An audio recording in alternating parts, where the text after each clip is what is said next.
네, 안녕하세요. 배영현 TV의 배영현입니다. 오늘은 바빌론 부자들의 돈 버는 지혜라는 책인데요.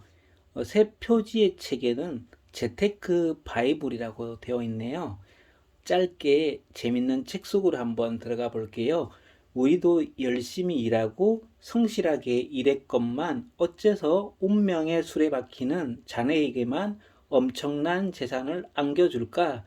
이 아카드는 친구들의 불평을 조용히 듣고 있었다. 그리고 이렇게 대답해 주었다.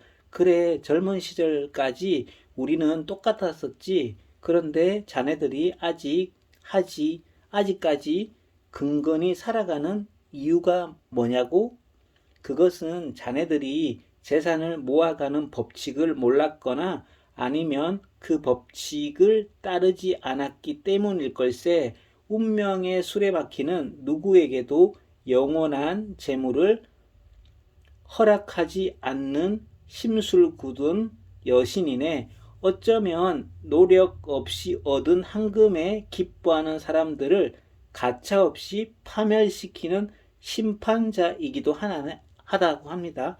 게다가 그 여신은 우리가 황금을 두서없이 낭비하도록 만들기도 한다. 그 때문에 우리는 힘들게 벌어들인 재산을 순식간에 날려버리는 걸세.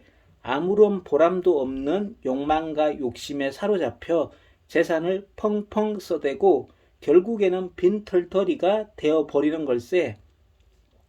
개짝에 들어간 돈은 도무지 나올 줄 모르는 수존노인 사람들도 있다고 합니다. 정반대로 그들은 벌어들인 돈을 한 푼도 쓰지 않으려고 전전긍긍하지.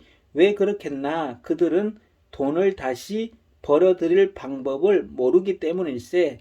그런 사람들은 어떻게 살아가는지 아냐? 도둑을 맞을지도 모른다는 생각에 장사도 잠시도 편안할 때가 없다고 합니다. 그야말로 공허한 삶이 아니겠냐? 돈을 쌓아두고도 그처럼 불행하게 지내면 말일세. 하지만 전혀 다른 사람들이 있네. 손쉽게 황금을 벌어들이면서도 세상 사람들에게 존경받고 행복을 누리면서 살아가는 사람들이 있다고 합니다. 물론 이런 사람들은 극소수에 불과하다고 해요. 나도 그런 사람들을 들어서 알고는 있지만 소문으로만 알고 있을 뿐이네. 하지만 갑자기 친구들은 아카드의 말에 고개를 끄덕이지 않을 수 없었다. 그들이 알고 있기에도 갑자기 재산을 물려받은 사람은 결코 바람직한 삶을 살고 있지 않기 때문이다. 그래서 나는 돈을 버는 방법을 알아내기로 결심했다. 그리고 그 방법을 알아내는 즉시 실천에 옮기기로 결심했다. 알카마시가 내게 가르쳐준 교훈을 자네들에게 그대로 말해주고 싶네. 첫째, 내가 벌어들인 돈의 일부는 무조건 저축한다. 나를 위해서 매일 아침 잠자리에서 일어나면 그렇게 중얼거리게, 점심을 먹고 나서도 그렇게 중얼거리게, 매일 몇 시간 그렇게 중얼거리게, 하늘에 수놓은 별처럼 그 말이 자네의 가슴에 새겨질 때마다 틈나는 대로 계속 중얼거리게. 이 교훈을 절대 잊지 말게. 아니, 머릿속을 이 생각만으로 채워버리게. 자네들 판단에 가장 적절하다고 생각하는 만큼 저축하게. 하지만 적어도 10분의 1은 넘어야 하네. 필요하다면 소비 습관을 바꾸게.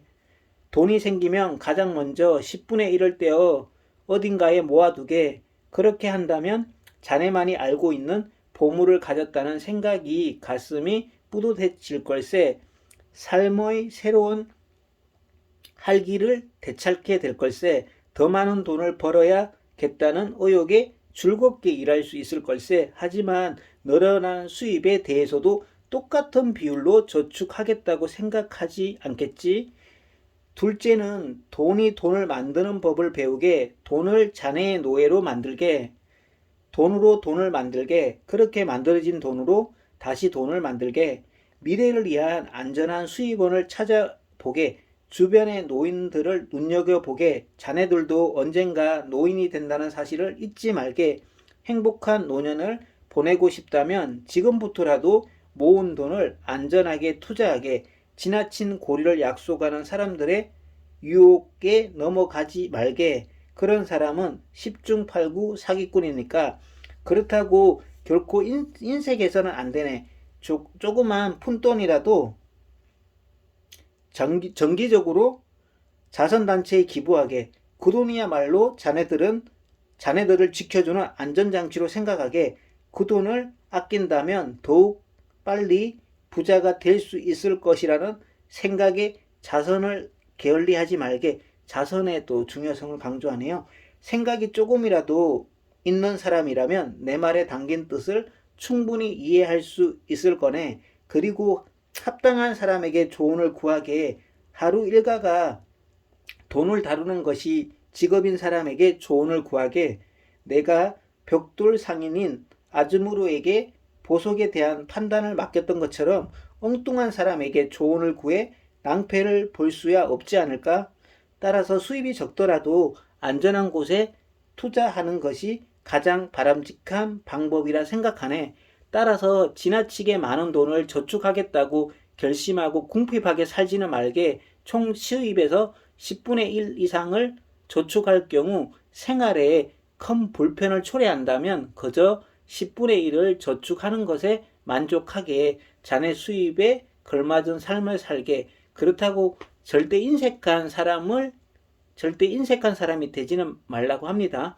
돈 쓰기를 두려워하는 사람이 되어서는 안 되네. 얼마나 아름답고 신나는 세상인가. 이런 세상을 마음껏 즐겨야 되지 않겠나? 이렇게 짧게 마무리하겠습니다. 늘 좋아요와 구독 감사합니다. 사랑합니다.